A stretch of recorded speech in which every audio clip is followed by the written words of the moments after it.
अस्सलामु अलैकुम वरहमतुल्लाहि वबरकातुहू। अल्हम्दुलिल्लाहि कफ़ा व सलामुन अला इबादिहिल्लज़ीना इस्तफ़ा अम्मा बाद। आज का हमारा सबक है इज़हार मुतलक़। पहले हम इसकी सारी तारीफ़, इसकी बहस जान लेते हैं, फिर इसका मफ़हूम अच्छे से समझ आएगा। कह रहे हैं कि अगर नून साकिन के बाद हुरूफ़ यूमिन यानी कि या वाव मीम नून में से कोई हर्फ उसी कलमे में आए तो इदगाम नहीं बल्कि वहाँ इज़हार होगा। इसको इज़हार मुतलक़ कहते हैं। ठीक है, यानी कि हुरूफ़ यूमिन में इदगाम माअल गुन्ना वाले जो 4 हुरूफ़ आते हैं या वाव मीम नून, ठीक है, तनवीन जो के दरमियान में नहीं आएंगी, तो इसलिए नून साकिन के बाद ये चारों हुरूफ़ में से कोई हर्फ आ रहा है और वो हर्फ फ़ौरन बाद उसी कलमे के अंदर आ रहा है। नून साकिन है और उसी कलमे में बाद में इन चारों हुरूफ़ में से कोई हर्फ है, तो वहाँ पर हम ये सोचते हुए कि नून साकिन के बाद या वाव मीम नून आएंगे तो इदगाम करना है, हम इदगाम नहीं करेंगे बल्कि वहाँ पर इज़हार होगा, यानी नून की आवाज़ को ज़ाहिर करेंगे। हालांकि नून साकिन के बाद हुरूफ़ हल्क़ी नहीं है बल्कि हुरूफ़ इदगाम है माअल गुन्ना वाले या वाव मीम नून, फिर भी वहाँ पर क्या होगा, इज़हार होगा। इसको इज़हार मुतलक़ कहते हैं। कुरान मजीद में ऐसे कलिमात सिर्फ 4 हैं। वो कौन से हैं? दुनिया, बुनियानुन, क़िनवानुन, सिनवानुन। यहाँ पर देखें, हर नून साकिन के बाद या आ रहा है 2 शुरू की मिसालों में और 2 में वाव है, तो ये वाव और या जो है उसी कलमे में है, अलग से नहीं है।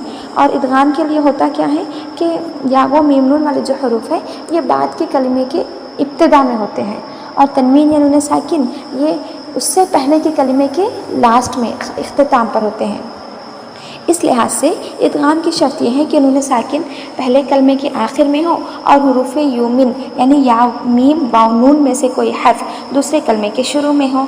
ठीक है, तो यानी कि इदगाम करने के लिए ये शर्त हम इसको कह सकते हैं। इदगाम करने के लिए ये ज़रूरी है, इदगाम माअल गुन्ना के लिए, कि तनवीन या नून साकिन जो है किसी भी कलमे के बिल्कुल आखिर में होना चाहिए और हुरूफ़ यूमिन या वाव मीम नून किसी भी कलमे के बाद, उसके बाद ही जो है तनवीन या नून साकिन के बाद अगले कलमे के बिल्कुल शुरू में होना चाहिए। ठीक है, तो ये शर्त ज़रूरी है, तभी इदगाम होगा। अगर ये शर्त नहीं है, यानी कि 2 कलमे आपस में जो है तनवीन या नून साकिन पर ख़त्म होकर बाद वाला कलिमा या वाव मीम नून से शुरू नहीं हो रहा है, तो फिर वहाँ इदगाम नहीं, बल्कि अगर एक ही कलमे में नून साकिन के बाद ये हरूफ आ रहे हैं तो वहाँ पर इज़हार होगा। और ये कोई ज़्यादा कलिमात आपको कुरान में नहीं मिलेंगे, बल्कि सिर्फ 4 ऐसे कलिमात जहाँ पर नून साकिन के बाद या और वाव उसी कलमे में है, सिर्फ 4 मकामात पर है, जैसा कि ऊपर जिक्र हुआ है। अब देखिए इदगाम की मिसालें बता रहे हैं। क़ुलूबुन यौमइज़िन, यहाँ देखिए तनवीन के बाद तनवीन जो है एक कलमे के आखिर में है और या दूसरे कलमे के शुरू में है। हमीमुन व ग़स्साक़ुन रैबिम मिम्मा आमिलतुन नासिबतुन। बारकल्लाहु फ़ीक।